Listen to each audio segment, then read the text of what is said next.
bondad.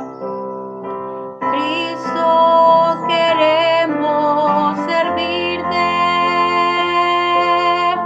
Cristo, queremos servirte. Cristo, queremos servirte.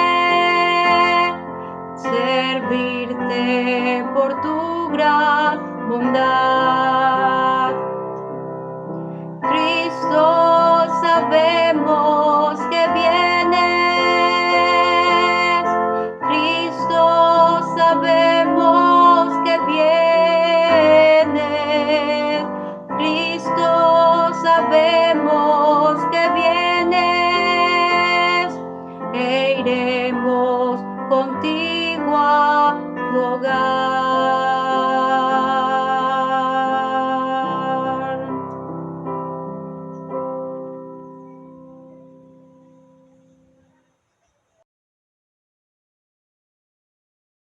La carta de Pablo a los Efesios.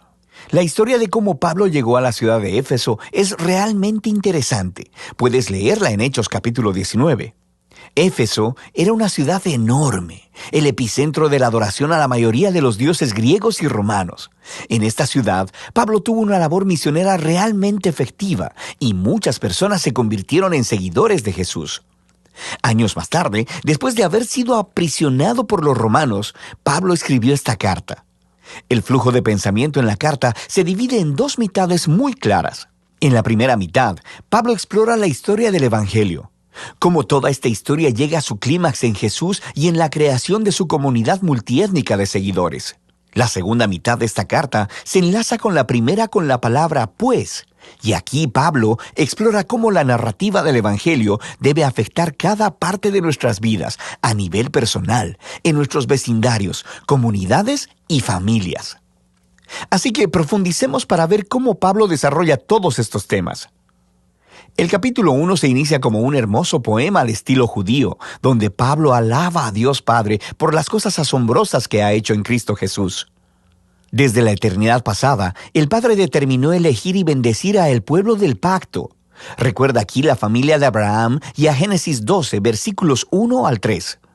Y a través de Jesús, ahora cualquier persona puede ser adoptada en esta familia. La muerte de Jesús cubre aún nuestros peores pecados, nuestros peores fracasos, y encontramos en Jesús la gracia de Dios. De hecho, dice Pablo, la gracia ha abierto un camino completamente nuevo para nosotros entender cada parte de nuestras vidas. Él dice en el capítulo 1, verso 10, que el propósito de Dios era reunir bajo el dominio de Cristo, título que significa Mesías, todas las cosas, tanto en el cielo como en la tierra. El plan de Dios siempre fue tener una numerosa familia de seres humanos restaurados, unificados en Jesús el Mesías. Este propósito divino se hizo claro, dice Pablo, cuando nosotros fuimos hechos parte de esa familia. Y aquí él se refiere a los judíos étnicos de la familia de Abraham, pero luego Pablo habla de cómo ustedes, refiriéndose aquí a los no judíos, escucharon acerca de Jesús, de la salvación a través de él, y fueron hechos parte de esta familia por la obra del Espíritu Santo. De manera que aquí, él se refiere a los eventos que se cuentan en las historias del libro de los Hechos, acerca de cómo el Espíritu de Dios unió a los judíos y a los no judíos en una sola familia bajo Jesús, tal como Dios le prometió a Abraham hacía mucho tiempo. Nota también cómo en este poema, Pablo comienza hablando acerca de Dios Padre, luego acerca de Jesús, el Hijo, y aquí al final está hablando del Espíritu. Las tres personas de la Trinidad trabajan juntas. Es realmente genial cómo Pablo narra el contenido del Evangelio. Después del poema, Pablo responde con una oración. Él ora para que estos seguidores de Jesús no solo conozcan cosas del Evangelio, sino que experimenten su poder de manera personal, para que sean vitalizados por ese mismo poder que levantó a Jesús de los muertos y que lo colocó como la cabeza exaltada de todo el universo. Ahora, en el capítulo 2, Pablo regresa y desarrolla algunas de las ideas principales del poema en el capítulo 1, especialmente acerca de la gracia de Dios y de esta nueva familia multiétnica de Jesús. Él comienza contando de nuevo la historia de cómo estos cristianos no judíos conocieron a Jesús. Antes de escuchar sobre Jesús, estaban físicamente vivos, pero espiritualmente muertos. Estaban atrapados en una vida sin propósito, de egoísmo y de pecado, y además estaban engañados por las oscuras fuerzas espirituales del mal. Pero asombrosamente, Dios en su gran amor y misericordia los salvó, perdonó todos sus pecados y sus vidas a la vida resucitada de Jesús y trayéndolos así también a la vida. Así que ahora, habiendo sido creados como nuevos seres humanos a través de Jesús, ellos tienen el gozo de descubrir toda la dimensión de su nuevo llamado, propósito y de las obras que Dios ha preparado para ellos. A ellos no solo les ha sido mostrada la gracia de Dios, sino que también han sido invitados a formar parte de una nueva familia. Antes de escuchar sobre Jesús, estas personas no judías no solo estaban apartadas de Dios, sino también estaban apartadas de su pueblo del pacto, la familia de Abraham. Y por una razón realmente práctica, los mandamientos del pacto del Sinaí formaban una especie de frontera alrededor de la familia del pacto. Eran como una barrera que mantenía alejadas a la mayoría de las personas no judías. Pero en Jesús, las leyes de la Torá han sido cumplidas y la barrera ha sido removida.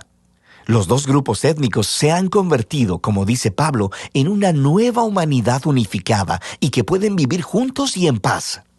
Así que Pablo continúa en el capítulo 3 maravillándose en el rol especial que pudo desempeñar para esparcir estas buenas nuevas a las personas no judías. Y aunque él está en prisión, le da gracias a Dios por la oportunidad que ha tenido de ver un gran crecimiento de la familia del pacto. Así que Pablo cierra la primera mitad de la carta con otra oración. Esta vez, él ora para que los seguidores de Jesús sean fortalecidos por el Espíritu de Dios, para simplemente comprender y conocer el amor que Cristo tiene por su pueblo. La segunda mitad de la carta comienza con Pablo cambiando la marcha y empieza a retar al lector a que responda a la narrativa del Evangelio en la manera en que vive su vida. Así que empieza el capítulo 4 simplemente con la vida diaria de la iglesia. La iglesia es una gran familia, con toda clase de gente diferente, pero él enfatiza que todos ellos son uno, y uno es una palabra clave en este capítulo. Ellos son un cuerpo que está unificado por un espíritu, tienen un Señor, una fe, un bautismo y creen en el mismo Dios. Esta es mucha unidad. Sin embargo, dice Pablo, unidad no es lo mismo que uniformidad.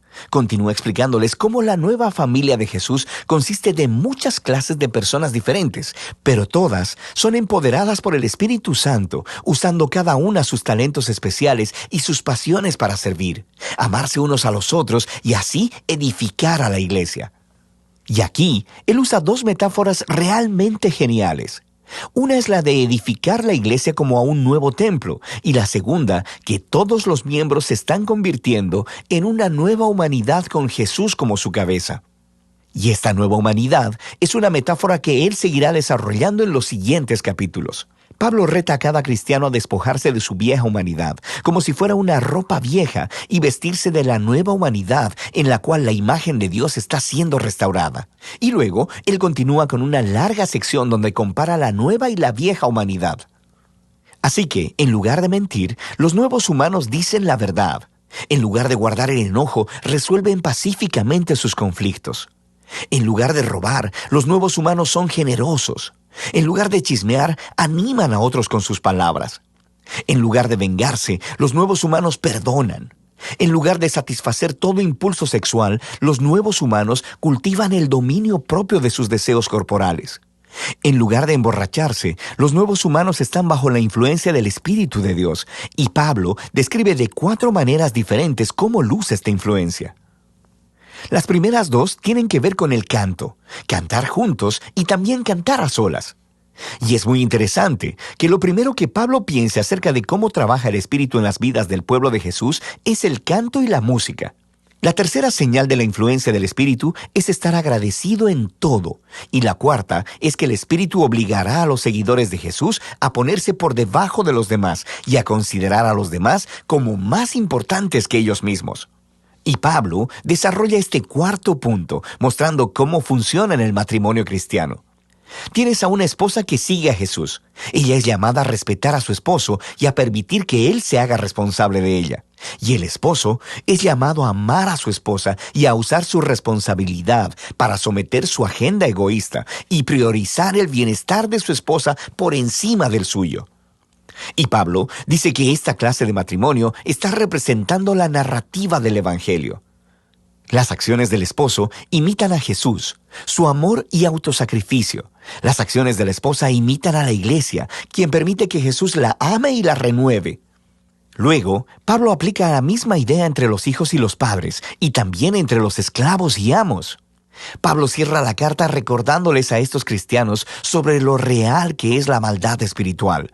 Estos son seres y fuerzas que tratarán de socavar la unidad del pueblo de Jesús y dañar su nueva humanidad.